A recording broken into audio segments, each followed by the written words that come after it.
Mulai. Bismillahirrahmanirrahim. Assalamualaikum warahmatullahi wabarakatuh. Alhamdulillah wassalatu wassalamu ala Rasulillah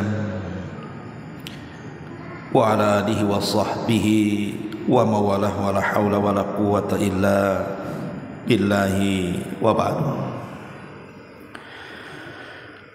Alhamdulillah, di malam hari ini kembali kita bisa duduk bertalabul ilmi di Masjid Daul Ilmi. Dan pembahasan di malam hari ini kita akan membahas tentang ayat-ayat dan surah-surah pilihan di dalam Al-Quranul Karim. Ma'asyiral muslimin yang dimuliakan Allah Azza wa Jalla, secara global Al-Quran secara keseluruhan tentu memiliki keagungan dan keistimewaan, karena memang Al-Quran adalah mukjizat terbesar dari seluruh mukjizat para nabi dan rasul, dan mukjizat yang senantiasa ada sampai hari ini, bahkan sampai mendekati kiamat. Barulah Al-Quran akan diangkat dalam satu malam, sehingga akan hilang dalam tulisan dan hilang dalam dada-dada hafalan-hafalan manusia. Tetapi di sana ada ayat-ayat dan juga surah-surah yang kalau kita amalkan atau kita renungkan pada waktu-waktu tertentu, maka keistimewaannya sangat luar biasa. Baik, tidak memperpanjang mukaddimah. Pertama, Suratun Nisa. Disebutkan dalam sebuah hadis yang dikeluarkan Imam Hakim dalam Mustadraknya, dan hadis ini ala syarti sahihaini, dari sahabat Abdullah ibn Mas'ud radhiyallahu anhu qala, dia mengatakan, inna fin nisa'i la khamsa ayatin ma yasurruni bihinna dunya wa ma fiha. Kata beliau Abdullah ibn Mas'ud radhiyallahu anhu, dia mengatakan, sesungguhnya dalam surah An-Nisa ada 5 ayat yang sangat menyenangkan diriku dibandingkan dunia dan seluruh isinya. Wa qad alimtu annal ulama'a idza marru biha ya'rifunaha. Dan sungguh aku telah mengetahui, sesungguhnya para ulama apabila mereka lewat dengan ayat-ayat yang 5 dalam surah An-Nisa itu, pasti mereka mengetahuinya. Jadi ada 5 ayat dalam surah An-Nisa, menurut Abdullah ibn Mas'ud radhiyallahu an, lebih menyenangkan dia dibandingkan dunia dan seluruh isinya. Bayangkan dunia dan seluruh isinya, ikhwan. Tapi 5 surat ini jauh lebih berharga dibandingkan itu semua, kata Abdullah ibn Mas'ud. Apa 5 ayat itu? Pertama, surah An-Nisa ayat 31. Allah Subhanahu wa taala berfirman, in tajtanibu kaba'ira ma tunhauna anhu nukaffir ankum sayyi'atikum wa nudkhilkum mudkhalan karima. Jika kalian menjauhi dosa-dosa besar yang telah dilarang kepada kalian, maka kami akan gugurkan dari kalian dosa-dosa kecil kalian, dan kami akan masukkan kalian ke tempat yang mulia alias surga. Ini yang pertama. Yang kedua, surah An-Nisa ayat 40. Innallaha la yadhlimu mithqala dzarratin wa in taku hasanatan yudhaifha wa yu'ti min ladunhu ajran 'azima. Sesungguhnya Allah Subhanahu wa taala tidak mungkin menzalimi amalan sebesar zarah sekalipun. Jika engkau mengamalkan sebuah kebaikan walaupun sebiji zarah, maka Allah akan lipat gandakan pahalanya dan Allah akan berikan pahala yang sangat besar kepadanya. Ini yang kedua. Kemudian yang ketiga, surah An-Nisa ayat 48. Allah Subhanahu wa taala mengatakan, innallaha la yaghfiru an yushraka bihi wa yaghfiru ma duna dzalika liman yasha. Sesungguhnya Allah Subhanahu wa taala tidak akan mengampuni dosa kesyirikan, dan Allah hanya mengampuni dosa selain itu, maksudnya selain kesyirikan, bagi hamba-hambanya yang dikehendaki. Kemudian yang keempat, surah An-Nisa ayat 64. Allah Subhanahu wa taala mengatakan, walau annahum idz zalamu anfusahum ja'uka fastaghfirullaha wastaghfara lahumur rasulu lawajadullaha tawwabar rahimah. Seandainya mereka ketika melakukan kezaliman terhadap diri mereka sendiri, mereka datang kepadamu wahai Muhammad, kemudian mereka meminta ampun kepada Allah dan engkau pun meminta ampun untuk mereka, sungguh mereka akan mendapatkan Allah, zat yang maha penerima tobat lagi maha penyayang. Dan yang terakhir, surah An-Nisa ayat 110,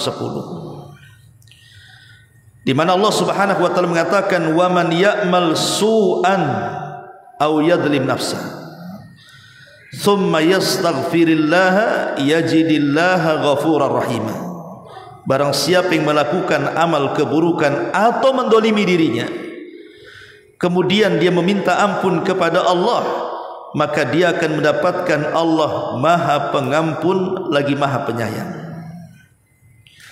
Inilah 5 ayat yang kata Abdullah ibn Mas'ud radhiyallahu an, aku lebih senang dibandingkan dunia dan seluruh isinya. Baik, kita jelaskan secara singkat ayat ini. Kenapa Abdullah ibn Mas'ud sangat menyenangi ayat ini, dan dia mengatakan, bahkan para ulama kalau disebutkan surah An-Nisa kemudian disebutkan ayat-ayat ini, pasti mereka mengetahuinya. Yang pertama, surah An-Nisa 31. Di sini Allah Subhanahu wa taala melarang kita ini melakukan al-kabair, dosa besar. Karena setiap dosa itu, baik kecil ataupun besar ikhwan, pasti tidak akan membawa ketenangan. Saya akan contohkan satu kisah. Dahulu ada orang namanya Yusuf Al-Kufi. Yusuf Al-Kufi ini seorang alim, orang Kufah. Jadi dia berangkat haji ke Mekah.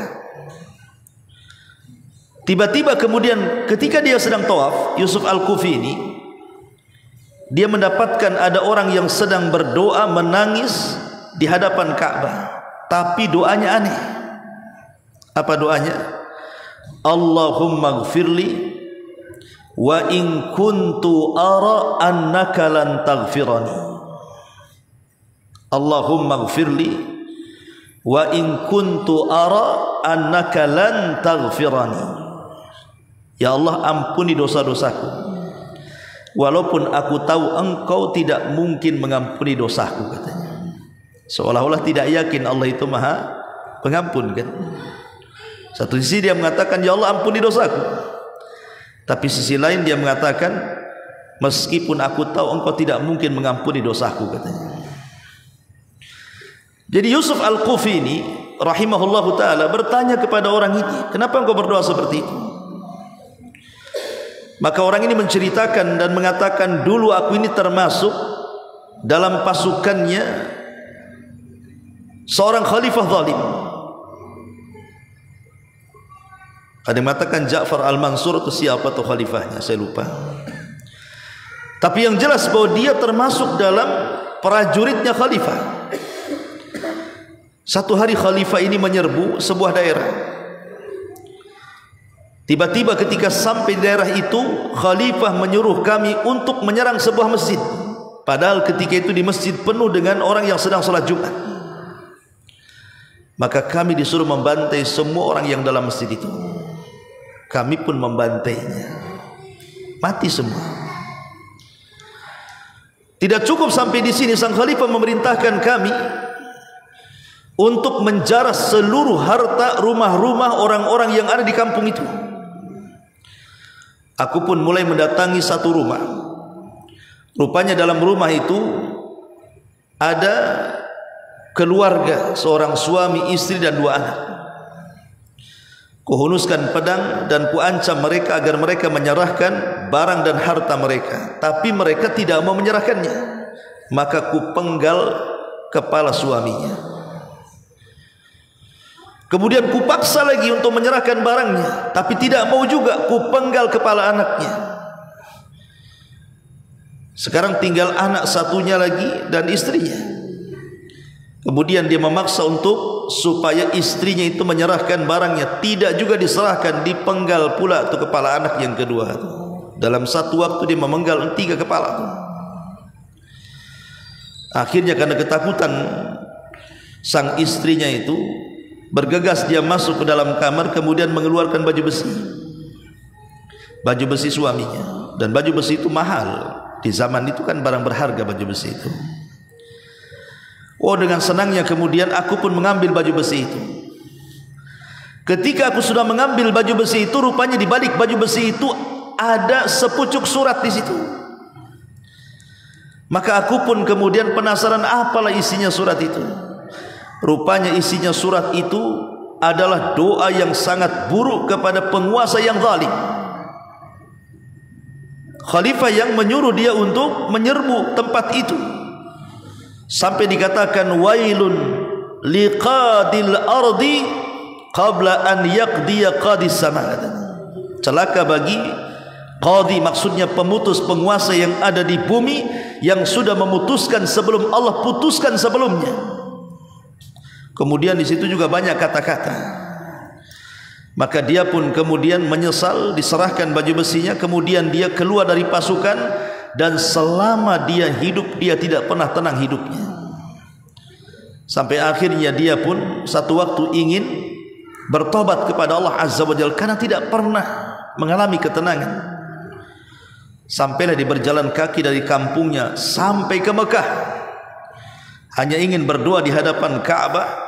Dan dia pun mengatakan, Allahumma gfirli wa in kuntu ara annaka lan taghfirani. Ya Allah, ampuni aku walaupun aku mengetahui pasti kau tidak mungkin mengampuni dosaku, katanya. Lihat dari sini menunjukkan bahwa perbuatan dosa apapun, apalagi pembunuhan, itu tidak akan membuahkan ketenangan. Maka jauhi perbuatan dosa besar. Ini istimbat dari ayat ke-31. Kemudian yang kedua, ayat surah An-Nisa 40-nya. Innallaha la yadlimu mithqala dzarratin wa in taku hasanah yudhaifha wa yu'ti min ladunhu ajran 'azima. Ayat ini bicara soal amal saleh, bahwa sekecil apapun amal saleh yang kita lakukan, mungkin di mata manusia amal itu remeh, tapi di mata Allah tidak ada yang remeh. Sekecil apapun amal yang dianggap remeh oleh kita manusia, di mata Allah amalan itu besar.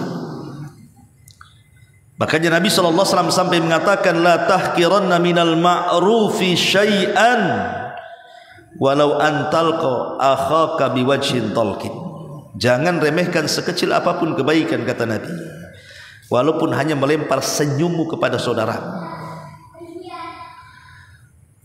Artinya bahwa terkadang kita ini meremehkan amalan-amalan kecil karena pikirnya itu tidak ada pahala besar. Seperti umpamanya antum jalan dari masjid ke rumah atau dari rumah ke masjid. Mungkin di tengah jalan ada paku, ada beling, ada batu, ada apa yang sekiranya orang lewat itu membahayakan. Padahal kan kita bisa turun, kita ambil, kita sisihkan kan. Makanya ada seorang ulamanya namanya Rabi ibn Haytham. Rabi bin Khaytham itu disebutkan Imam Zahabi itu tidak pernah meninggalkan takbiratul ihram selama 40 tahun. Rabi bin Khaytham ini bahkan meninggalnya pun ketika sholat.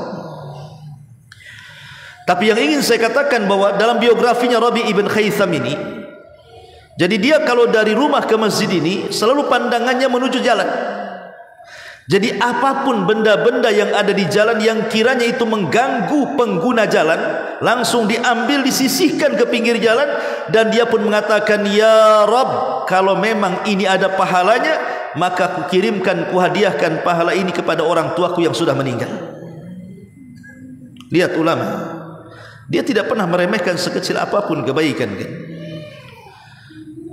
Makanya ingat satu kisah yang pernah saya ceritakan, kisah seorang wanita salihah namanya Zubaidah. Zubaidah ini dia kan istri daripada Harun ar-Rasyid. Jadi Khalifah Harun ar-Rasyid itu punya istri namanya Zubaidah. Satu hari Zubaidah ini bersama suaminya, bersama Khalifah, berangkat haji ke Mekah, dari Basrah ke Mekah.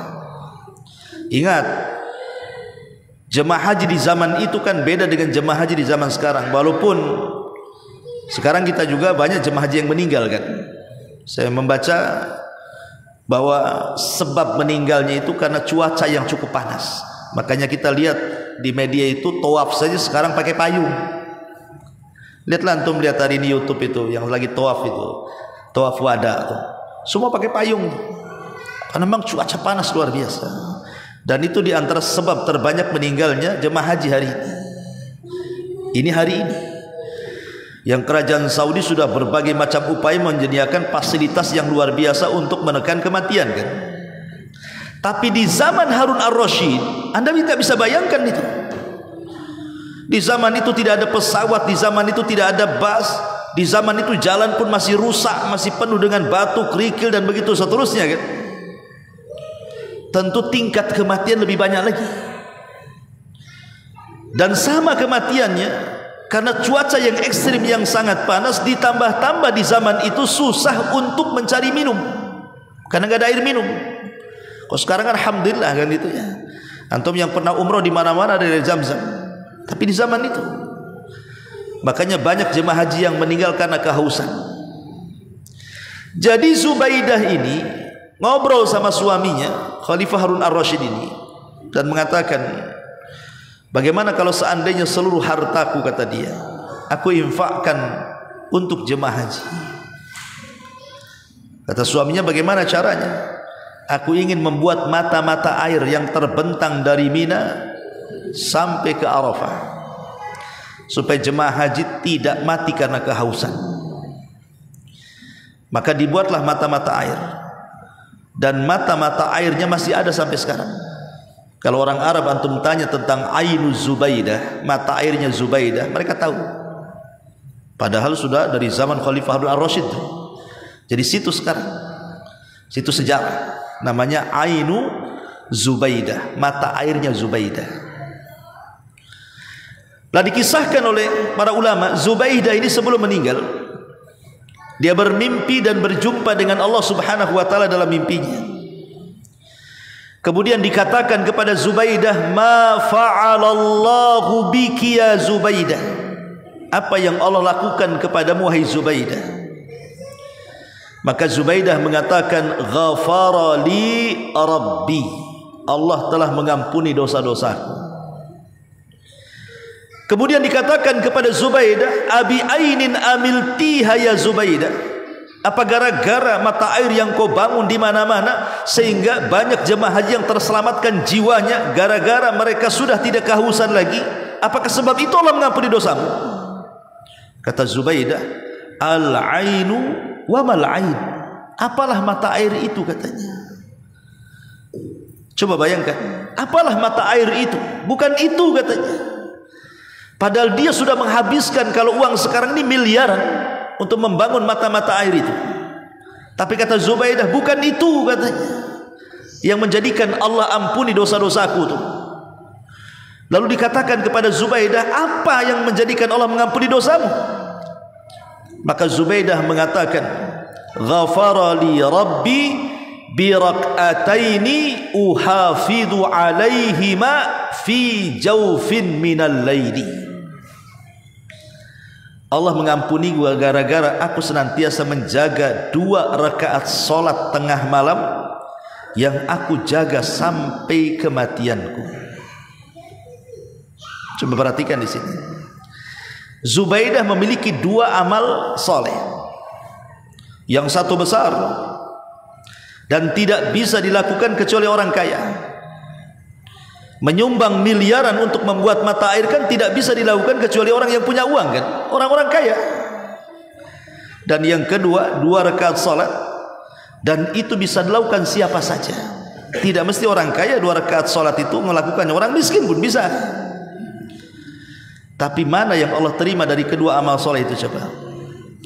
Rupanya Allah menerima 2 rakaat itu pula yang menjadikan Zubaidah diampuni dosanya.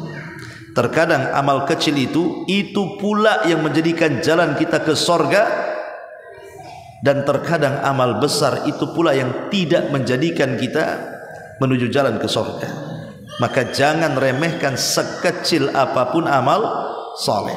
Ini kandungan dari surah An-Nisa ayat 40. Kemudian An-Nisa ayat 48-nya,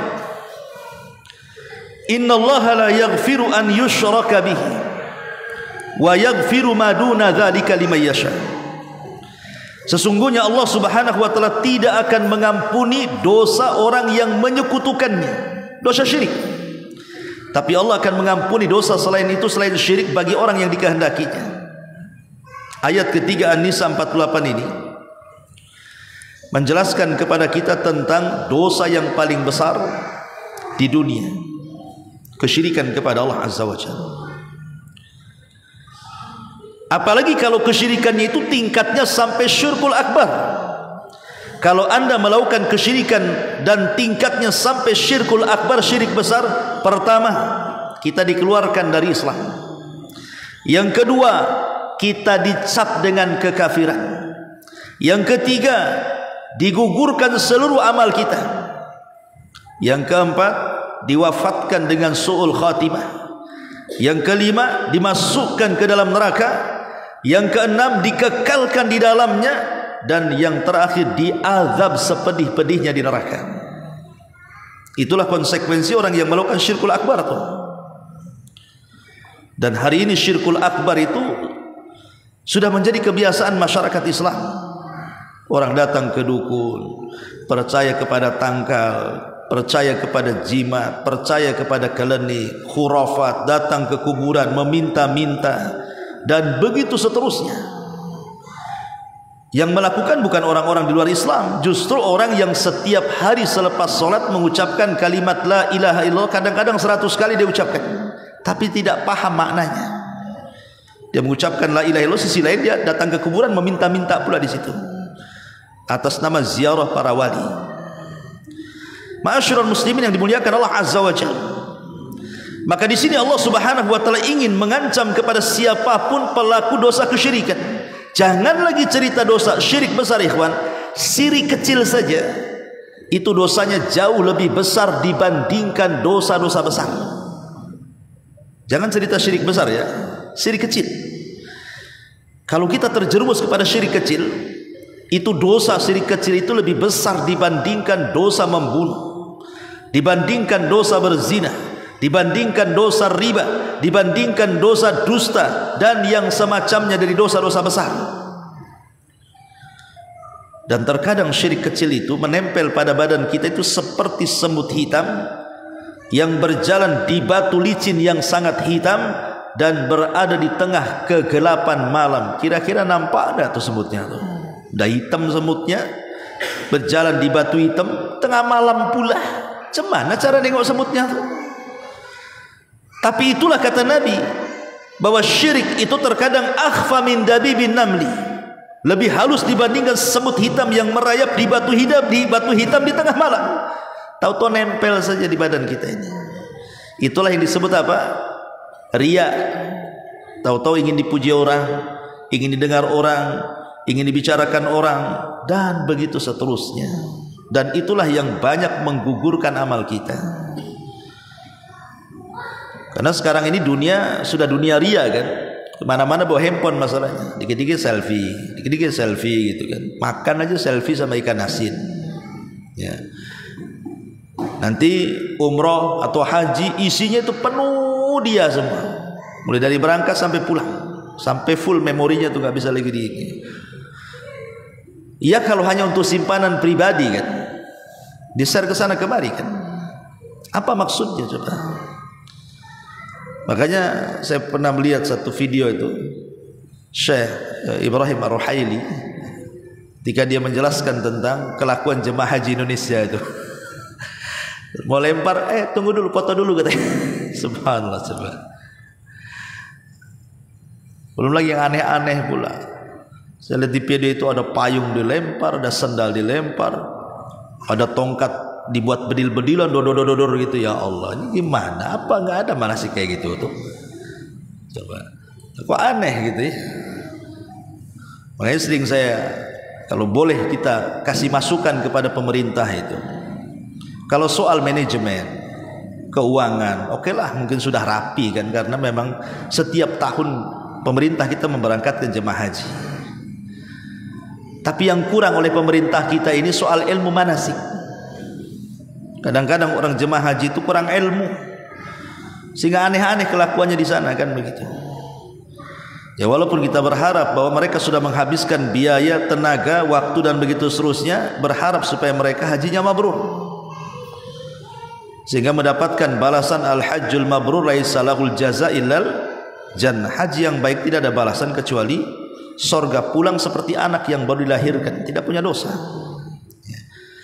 Taib ma'asyiral muslimin yang dimuliakan Allah Azza wa Jalla. Jadi ayat An-Nisa 46 ini bicara soal dosa yang paling besar, dosa kesyirikan. Kemudian yang An-Nisa ayat 64-nya bicara soal luasnya rahmat Allah. Karena di sini di ujung ayat Allah Subhanahu wa taala mengatakan la wajadullaha tawwaba rahima. Kalau mereka meminta ampun kepada Allah, maka mereka akan mendapatkan Allah itu zat yang maha pengampun lagi maha penyayang. Menunjukkan apa? Ampunan Allah itu luas. Walaupun dosa kita ini sampai membumbung ke langit, anggaplah kita terjerumus kepada dosa yang paling besar apa? Kesyirikan. Anggaplah kita melakukan kesyirikan. Tapi kalau kita bertobat dari kesyirikan, sebelum meninggal datang kepada Allah meminta agar dosa-dosa diampuni, maka tidak ada dosa yang tidak akan diampuni. Semua dosa diampuni.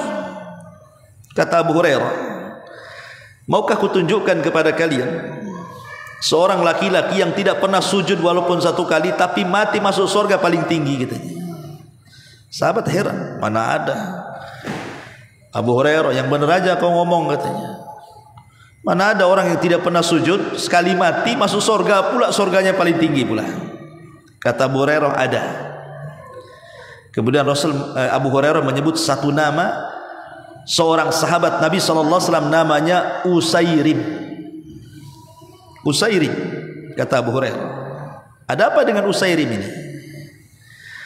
Jadi ketika Mus'ab ibn Umair radhiyallahu an, utusan delegasi dakwah Rasul, disuruh oleh Rasul untuk berdakwah ke Madinah, dua pembesar Madinah, Khazraj dan Aus itu, Sa'd bin Ubadah dan Sa'd bin Rabi, dua-duanya masuk Islam. Lah Sa'd bin Rabi ini untuk Sa'd bin Mu'adz, penguasa Aus.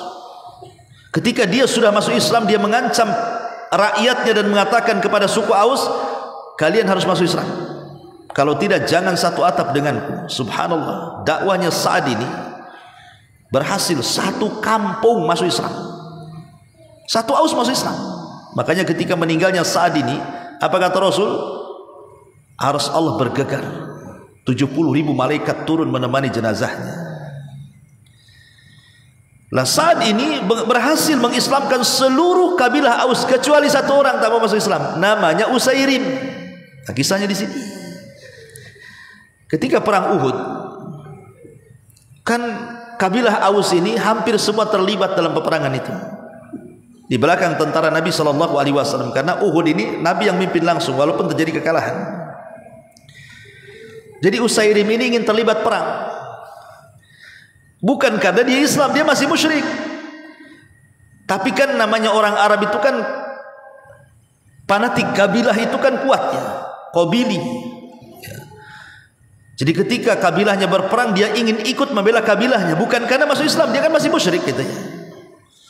Ketika Rasul melihat Usairim dalam barisan perang, dipanggil sama Rasul, ngapain kau ikut perang? Katanya. Dia mengatakan, aku ingin membela saudara-saudaraku, katanya. Oh, tidak bisa, kata Nabi. Kau tidak bisa perang, kau masih musyrik. Tapi Usairim nekat dan mengatakan, tidak, saya ingin perang. Kata Rasul, tidak boleh. Maka Usairim mengatakan, kalau begitu, apa syaratnya agar aku bisa masuk perang? Kata Rasul, ucapkan kalimat asyhadu an la ilaha illallah wa anni rasulullah. Katakan bahwa tidak ada sembahan yang berhak disembah kecuali Allah dan aku adalah utusan Allah. Baru boleh kau masuk dalam peperangan itu. Karena dia ingin membela kabilahnya, akhirnya dia pun mengucapkan 2 kalimat syahadat itu. Masuk dalam peperangan, dia pun mati syahid di situ. Kata Rasul, aku melihat Usairim di sorga. Kata Abu Hurairah, itulah orang yang tidak pernah sujud 1 kali, sekali meninggal langsung masuk sorga. Itulah Usairim gitu. Ya, kan enak tuh. Seumur hidup dia melakukan dosa gitu ya, masuk Islam, mati syahid, langsung masuk sorga. Sama dengan tukang sihirnya Fir'aun. Pagi menjadi tukang sihir yang jahat, di sore hari mereka menjadi para syuhada yang baik. Artinya bahwa rahmat Allah itu luas. Sebesar apapun dosa kita, kalau kita menghadap kepada Allah minta ampun, itu pasti diampuni. Itu maksudnya. Ini surah An-Nisa yang keempat 64. Kemudian yang terakhir, yang An-Nisa 110-nya, wa man ya'mal su'an aw yadlim nafsahu thumma yastaghfirillaha yajidillaha ghafurar rahim. Pada surah An-Nisa ayat 10 ini menganjurkan kepada kita untuk memperbanyak istighfar. Kalau kita melakukan dosa, sekecil apapun atau sebesar apapun dosa, segera istighfar. Karena istighfar itu i'lanu taubah, kita mengiklankan taubat. Dan mana istighfar itu, ya Allah, tutupilah aibku di dunia dan jangan kau azab perbuatan dosaku di dunia kelak di akhirat. Itulah mana istighfar. Intinya bahwa kalau kita globalkan nih 5 ayat ini, pertama tentu bicara soal tauhid, dan tauhid itu miftahul jannah, dia kunci daripada sorga, dan sorga itu kenikmatannya tidak bisa dilihat mata, didengar telinga, terlintas di otak manusia pun tidak bisa. Lah ketika tauhid itu kunci sorga, syirik pula menjadi kunci neraka. Lah tidak mungkin orang masuk ke dalam sorga kecuali apa? Kecuali mentauhidkan Allah dan tidak menyekutukan Allah, kemudian memperbanyak amal saleh. Dan sekecil apapun amal saleh jangan pernah diremehkan. Ingat ikhwan, sekaya apapun manusia di dunia ini, dunia pasti akan meninggalkannya atau kita yang akan meninggalkan dunia. Cuman 2 dunia itu. Ima dunia meninggalkan kita atau kita yang meninggalkan dunia. Lihat kita, di mata kita bagaimana tragedi tsunami Aceh, gempa Lombok, gempa Jogja, dan musibah-musibah lainnya di negeri kita itu. Dalam hitungan detik bukan menit, rumah yang megah itu bisa roboh. Kendaraan-kendaraan yang mewah itu terpelanting entah kemana, keseret banjir, entah terkena runtuhan sehingga tidak bisa dipakai lagi. Ya, karena dunia itu terkadang meninggalkan kita, dalam waktu sekejap saja meninggalkan kita. Atau boleh jadi mungkin rumahnya masih ada, kendaraannya masih ada depan rumah, kitanya pula yang mati. Berarti kita yang meninggalkan dunia kan? Artinya bahwa dunia bisa meninggalkan kita atau kita meninggalkan dunia, tapi amal soleh tidak akan pernah meninggalkan pelakunya. Amal soleh itu pasti akan dibawa mati. Maka perbanyak amal soleh. Lah yang bisa menggugurkan amal soleh itu adalah banyaknya melakukan dosa besar. Maka hindari dosa besar itu. Dan kalau seandainya kita terjerumus kepada dosa besar, jangan putus asa. Dan teruslah beristighfar dan bertobat kepada Allah Subhanahu wa taala. Lah inilah kunci kebahagiaan manusia ada di 5 ayat ini. Kalau seandainya kita mentauhidkan Allah, kemudian memperbanyak amal soleh, kemudian menjauhi kesyirikan, menjauhi dosa besar, jangan putus asa dari rahmat, dan terus beristighfar meminta ampun kepada Allah, bahagia hidup kita fid dunya wal akhirah. Makanya kata Abdullah bin Mas'ud radhiyallahu an, 5 ayat surah An-Nisa ini lebih aku sukai dibandingkan dunia dan isinya. Ma'asyiral muslimin yang dimuliakan Allah Subhanahu wa taala, ini surat yang pertama, surah An-Nisa. Kemudian yang kedua, surah Al-Baqarah. Surah Al-Baqarah ini secara umum banyak keistimewaan yang luar biasa. Karena orang yang membaca surat ini dalam rumah itu bisa membuat setan lari. Dalam hadis yang lemah 3 hari dia lari. Setelah 3 hari datang lagi. Makanya disunahkan setiap 3 hari sekali menghatamkan surah Al-Baqarah di rumah. Karena itu yang mengusir setan. Ya. Tapi dalam rangkaian surah Al-Baqarah itu ada ayat-ayat yang luar biasa. Seperti apa? Pertama ayat kursi, yang merupakan seagung-agungnya ayat dalam Quran.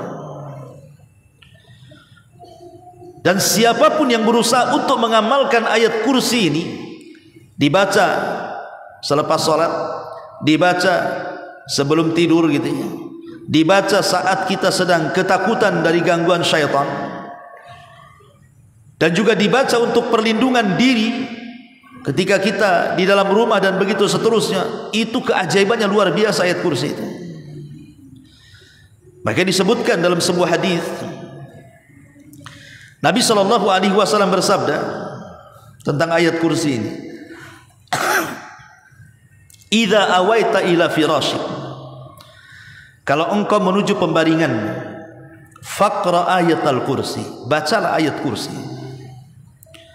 min awwaliha hatta takhtimul ayata Allahu la ilaha illa huwal hayyul qayyum.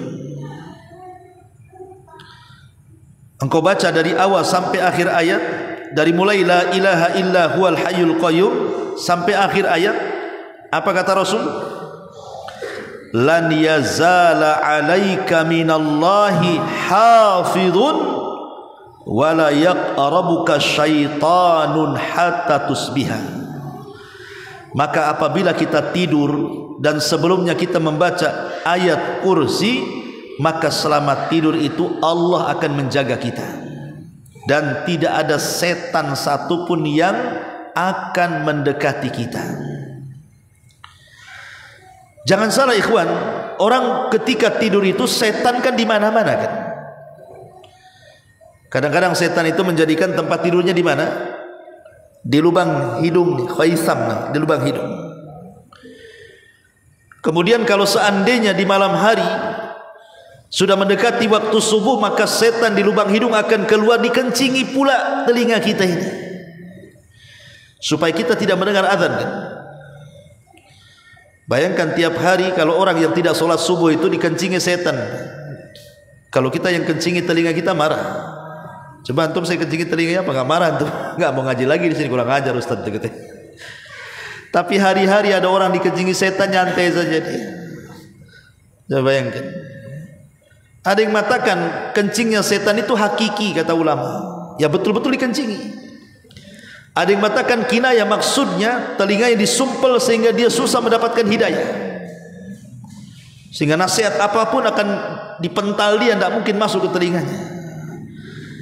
Bahkan setan itu akan mengikat tengkuk kita tuh. Yaqidu syaitan fi qafiyati ahadikum idza huwa nam thalatha uqadin, kata Rasul. Setan itu akan datang kepada orang yang akan tidur, kemudian tidur, maka setan akan mengikat di tengkuk orang yang sedang tidur itu 3 ikatan. Satu ikatan dia membaca mantra lailun tawil farqud, tidur malam masih panjang, padahal sudah dekat subuh tuh ya, mantranya kayak gitu. Kemudian diikat lagi satu ikatan, mantranya sama, lailatun tawilah farqud, malam masih panjang, tidur saja, padahal sudah qomat subuh tuh. Kemudian setan diikat lagi itu, tetap saja setan mengatakan lailatun tawilah farqud, malam masih panjang, padahal sudah jam 9 tuh. Setan nih. Makanya kata Nabi SAW, kalau dia terbangun sebelum subuh, kemudian dia membaca alhamdulillahilladzi ba'dama amatana wa ilaihin nusyur, berzikir kepada Allah, maka hilang satu ikatan. Kalau dia berwudu, hilang 2 ikatan. Kalau dia salat, hilang 3 ikatan, dan menjadi orang yang paling bahagia di pagi hari. Hidupnya akan tertata rapi, dia tahu kemana harus melangkah, dan dia menjadi orang yang paling semangat dalam hidupnya. Tapi kalau seandainya ikatan itu tidak terlepas sama sekali, maka akan banyak masalah yang datang kepadanya, yang dia tidak tahu masalah itu datang dari mana, tahu banyak masalah saja. Makanya kenapa kemudian kita meminta kepada Allah itu dengan membaca ayat kursi, supaya jangan tidur kita diganggu, entah lewat mimpi-mimpi buruk, kan kita tidak tahu, karena mimpi buruk itu dari setan kan itu. Ya, jangankan mimpi buruk yang serem-serem, melakukan hubungan suami istri dalam mimpi saja dari setan. Namanya antum mimpi berhubungan intim, tapi bukan dengan istri, kan tidak mungkin. Biasanya kalau dimimpikan mimpi berhubungan dalam tidur itu pasti dengan istri tetangga tuh. Bukan istrinya kan? Itu pengalaman tuh yang ketawa tuh. Gitu. Itu dari setan itu. Makanya tidak ada satupun nabi yang mimpi basah. Tidak ada. Tidak ada satupun nabi yang mimpi basah. Kenapa? Karena mimpi basah itu dari setan. Kalau kita mimpi basah kemudian terbangun langsung ta'awud 3 kali, ludah ke kiri 3 kali, itu dari setan. Ya. Makanya kenapa ayat kursi ini kalau dibaca, kata Nabi SAW, barang siapa yang membaca ayat kursi ini sebelum tidur, kata Nabi SAW, lan yazala alaika minallahi hafidhun wala yaqrabuka syaitanun hatta tusbiha. Setan akan menjaga dia, Allah akan menjaga dia, dan setan tidak mungkin mendekatinya sampai datang waktu subuh. Bahkan lebih ajaib daripada itu, kalau antum dawamkan baca ayat kursi setelah sholat, maka itu luar biasa keutamaannya. Kata Nabi SAW, man qara'a ayatal kursi dubura kulli salatin maktubatin lam yamna'hu min dukhulil jannati illal mautu. Siapa yang membaca ayat kursi setiap selesai sholat wajib, jadikan itu wirid kita selepas sholat wajib, maka tidak ada yang bisa mencegah dia masuk surga kecuali kematian. Nanti antara kita dengan surga itu terhalang kematian. Kalau mati masuk surga, gitu maksudnya. Ini kan luar biasa tuh. Mendawamkan ayat kursi setiap selepas sholat tuh. Sampai Rasul mengatakan lam yamna'hu min duhulil jannati ilal maut. Tidak ada yang mencegah dia masuk surga kecuali kematian. Luar biasa gitu. Bahkan lebih daripada itu, ayat kursi bisa dijadikan untuk ruqyah juga. Ya, untuk ruqyah kita bacakan kepada saudara kita, anak kita yang sedang kesurupan. Baca ayat kursi. Ya. Kemudian juga di dalam surah Al-Baqarah juga yang kedua ada namanya akhir khawatim suratil Baqarah. Ada ayat-ayat akhir-akhir daripada surah Al-Baqarah. Amanar Rasul bima unzila ila, itu amanah, dimulai dari amanah Rasul itu namanya surah khawatim suratul Baqarah namanya. Dan khawatim suratul Al-Baqarah ini diturunkan kepada Nabi SAW bersamaan dengan syariat sholat. Jadi ketika Rasul Isra Mi'raj dipanggil oleh Allah ke Sidratil Muntaha, maka Rasul mendapatkan 2 syariat. Pertama, perintah sholat dari 50 waktu menjadi 5 waktu, dan yang kedua khawatim suratil Baqarah. akhir-akhir daripada surah Al-Baqarah itu, amanar rasul bima unzila itu. Apa keutamaannya? Dua ayat akhir daripada surah Al-Baqarah ini. Pertama, kifayatul lil muslim fi lailati, bisa menjaga seorang muslim di malam hari. Kata Nabi SAW, man qara'al ayataini min akhir suratil baqarati fi lailihi kafatahu. Ya. Barang siapa yang membaca dua ayat di akhir surah Al-Baqarah di malam hari, maka Allah akan mencukupkan kepadanya. Sebagian ahli hadis ketika memberikan syarah dalam kalimat kafatahu, maksudnya kafatahu min kulli makruh, dia akan dijauhkan dari setiap hal-hal yang buruk yang datang kepadanya. Jadi malam itu terjaga, betul-betul dijaga oleh Allah Subhanahu wa taala. Yang kedua, bahwa dua ayat akhir daripada surah Al-Baqarah ini, kalau seandainya kita berusaha untuk memahaminya dan suka membacanya, maka kita telah mendapatkan pembendaharaan yang berada di bawah arsy Allah Subhanahu wa taala. Karena Rasul yang mengatakan innallaha khatama suratal baqarati bi ayataini a'tanihima min kanzihil ladzi tahtal arsy. Sungguhnya Allah mengakhiri surah Al-Baqarah dengan dua ayat yang Allah berikan keduanya kepada Rasul, yang keduanya merupakan pembendaharaan yang terletak di bawah arsy Allah Subhanahu wa taala. Kemudian yang ketiga, karena dua ayat akhir surah Al-Baqarah ini terkandung di dalamnya doa kebaikan dunia dan akhirat. Rabbana la tu'akhidna in nasina wa akhtana, rabbana la tahmil alaina isran kama hamaltahu alal ladina min qablina, rabbana wa la tuhammilna ma la taqata lana wa'fu anna waghfir lana warhamna anta maulana fansurna alal qaumil kafirin. Di sini ada kalimat apa?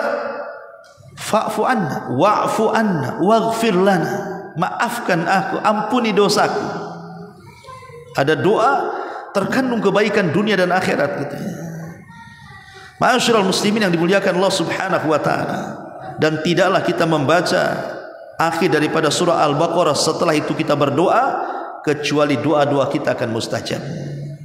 Ini juga bagian daripada surah Al-Baqarah. Lah surah Al-Baqarahnya sendiri itu adalah surat yang luar biasa, yang Nabi SAW mengatakan barang siapa yang mengambilnya maka dia akan mendapatkan berkah, barang siapa yang meninggalkannya maka dia akan mendapatkan kerugian, dan tidak ada satupun tukang-tukang sihir ataupun syaitan bisa menyakiti orang yang suka membaca surah Al-Baqarah itu.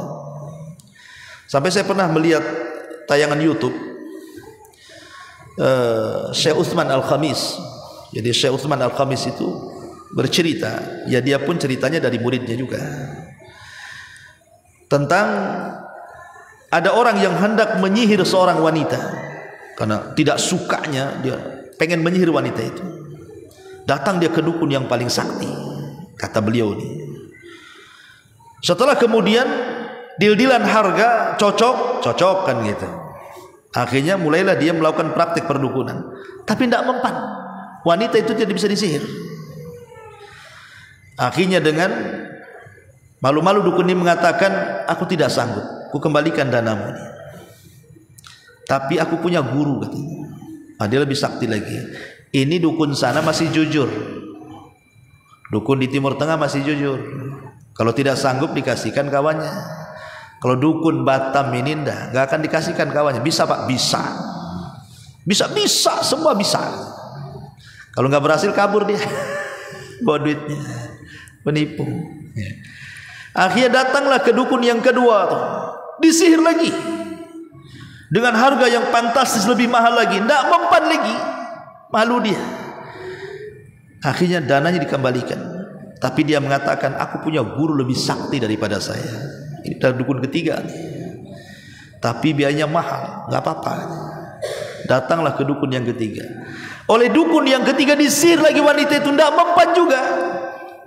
Barulah dukun yang ketiga yang katanya paling sakti itu, dia menceritakan kenapa wanita itu tidak bisa disihir. Dia menceritakan rahasianya, karena wanita itu setiap malam membaca surah Al-Baqarah katanya. Dia tidak bisa disihir.